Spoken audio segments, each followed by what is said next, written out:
भौतिक सुखाच्या मागे धावण्यात अनेकांचे आयुष्य संपून जाते, पण खऱ्या सुखाची प्राप्ती होत नाही। प्रत्येक माणसाचे जीवन दुःखी कष्टी झाले आहे। कितीही पैसा आला तरी माणूस सुखी झालेला दिसत नाही।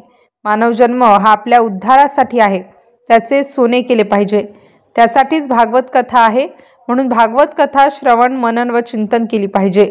त्यानुसारच आचरण केल्यास आपल्या जीवनाचे खरे सार्थक होईल, असे अमृतमय प्रवचन भागवत आचार्य हरिभक्त परायण रायबांजीदानी महाराज यांनी केले। भंडारा जिल्ह्यातील पवनी तालुक्यातील रुयाळ सिंधपुरी येथील हनुमान मंदिरामध्ये संगीतमय श्रीमंत भागवत कथा ज्ञानयज्ञ सप्ताहाचे आयोजन करण्यात आले होते। या प्रसंगी ते भक्तांना उपदेश करत होते। पवनी तालुक्यातील रुयाल सिद्धपुरी येथील भागवत कथा स्वतःचे उत्साहात सांगता झाली। भागवत सप्ताहानिमित्ताने रक्तदान, आरोग्य तपासणी शिबिराचे आयोजन करण्यात आले होते। त्यावेळी हनुमान पंच कमिटी रुयाल सिद्धपुरी यांच्या वतीने महाप्रसादाचे आयोजन करण्यात आले होते। MCN न्यूज मराठी करिता मनोज चिचगरे, भंडारा जिल्हा प्रतिनिधी।